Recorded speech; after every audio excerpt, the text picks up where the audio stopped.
Good morning. Let's enjoy some early rainbow time together.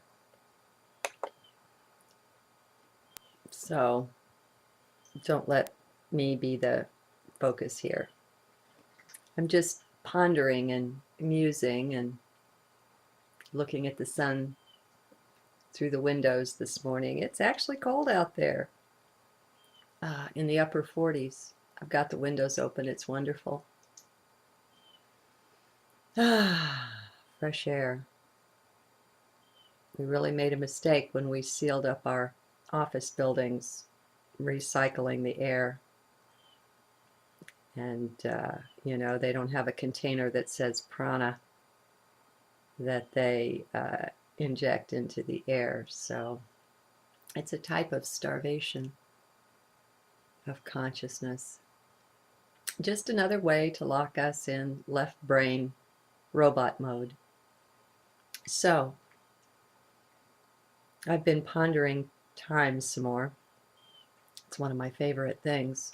Why? I don't know. But it's timely because we're leaving time behind. It's being rolled up like a scroll and put back in the cosmic library, I guess. I don't know. So much I don't know. But I was thinking yesterday of how even now my whole sense of time is entirely different. And it came to me, it's a bit like a quilt. I've been aware for some time that all time is simultaneous. And you've heard me say again and again, you're living all of your lifetimes right now. All there is now. There's no other thing. Nothing else is possible. To the people in 1492, it's now. To the people in, 2093, it's now. All there is now. And time is an interesting dimension that we play with. But in a way, time is like a quilt. And each square on the quilt is one of your incarnations. And they're all different, and they exist separately in a sense, but they're also just one, just the one unit. And if you're at the level of the quilt square, that's all you can see. You can see the one square around you. You can't see the others. You can't see the whole. But as you rise up and gain a new perspective, you look down and it's obvious that it's all one. Even though they're individual and separate squares, they're woven together and they make the one whole. And from the higher perspective, you can look in on any one of them. I don't know a lot.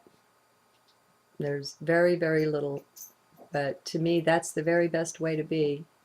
Because in my not knowing, all things can flow through. There isn't blockage to anything. I don't stop it and say, wait, I know that something else is so you can't come in. And so it is with the blinders of the beliefs that we carry and the thoughts that we hold on to. There's nothing wrong with thoughts. Everyone has them. I suppose as long as we're associated with these bodies, that will be the case. But we neither have to believe them nor even pay attention to them. So, we can enjoy them though. Once we've backed out and no longer identified with mind.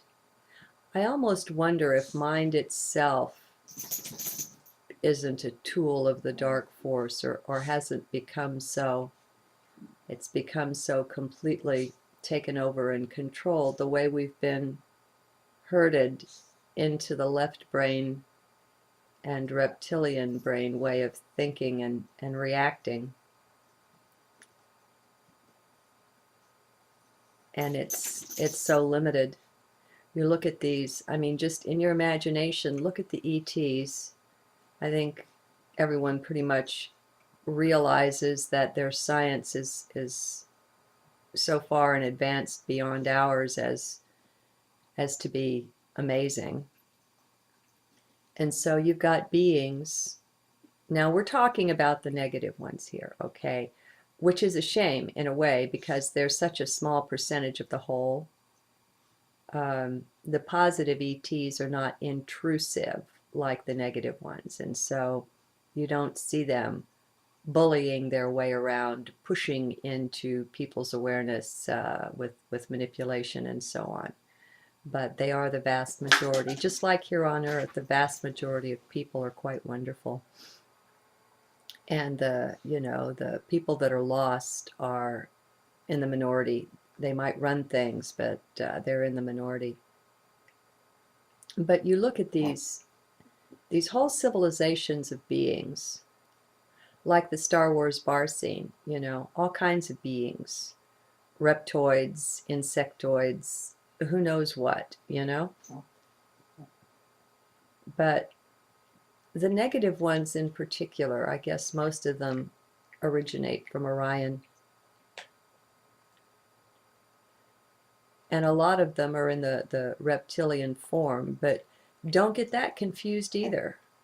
I have every reason to believe that most of the reptilians are quite wonderful beings. And again, it's just a certain number have gone astray and walked down the path of power to their own destruction and the destruction of everything they touch. But it's really amazing how they manage to function pretty much without heart. There's no empathy there of any kind. They are unable, probably genetically, to feel for others. And so they can have the finest, most fantastic minds. They can take science to the nth degree and then, quantize, take it beyond that. Go exponential with science and just have wonders and marvels endlessly, but with no heart. Where are they? And what does that show us about our current science, which very much has this flavor? Richard Dawkins did a documentary called The God Delusion. I'd like to do one called The Science Delusion. They're pinned like a butterfly on the surface of life. Nothing will do for them except surface manifestation to answer any of their questions. And they don't even know who they are. They think they're the 3D physicality, the body-mind form. And that's a delusion. It really is. Honestly and sincerely, that is a delusion generated by the intensity of the left brain focus. And they're lost. And I think we can take a peek into the future of that particular path just by looking at the negative reptilians and where it's led them.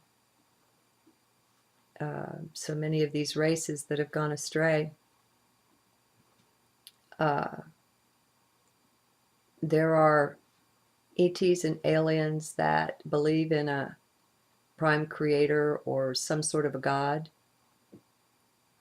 And there are plenty that don't. They aren't sure that there is such a thing as God. I suppose there are some that believe in a God and are quite angry at him for their lot, whatever that is. But it's just interesting, the science delusion. People don't yet see how the worship of science is nothing but another religion. There are those scientists who have heart.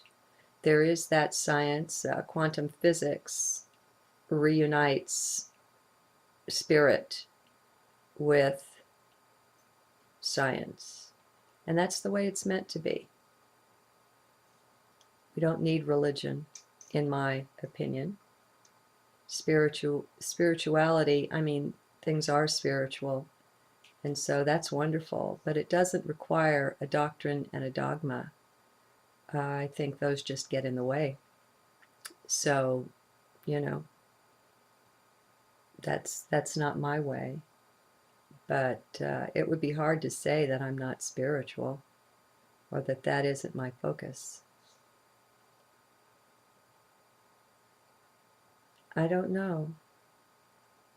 People can be wandering around lost in the left brain pretty much forever. How about we learn from the fallen reptilians? How about we look at their way and see what it's brought them, see what it's made of them, and see that that's the ultimate way of science, where there's no heart applied to it. And how about we decide, let's not go that way. Let's stop and reconsider and look and see where we've elevated things to the status of gods and religions and the doctrine and the dogma, and how that's handled. There are many fine scientists who have been destroyed quite intentionally by the scientific old school, by the structure, by the establishment, just for having a heart and pursuing their joy. But if they dare step out of the box, out of the boundaries, a terrible fate awaits. And it's very cruel. Now tell me, how is this different from how a religion behaves? Show me one thing that's different about it. I don't see it. It's just another government. Hey, that's what Alex Collier says, according to the Andromedans, when they look from their fifth density perspective, their fifth dimensional perspective, at Earth civilization. They say the religions look to us like government. They're just another type of government. Well, that's what science is, the way it's practiced today. It doesn't allow rebels. It doesn't allow creativity. And I'd say that's mostly driven from behind the scenes. Again, there are very dark ones pulling the strings, doing the manipulating behind the scenes, and there are certain things, so very many things they don't want us to know, they don't want us stumbling onto. The way David Icke says it, it's the domino theory, and they don't want that first domino to fall, and that's why they're so rabid about keeping us away from real archaeology, from real genetics, from real anything. They don't want the first domino to fall because they're afraid of what would come after. So, I don't suppose I have any great conclusions for anyone here this morning, but I just thought I'd share my morning coffee with you, and pray that you have a blessed day. Bye-bye.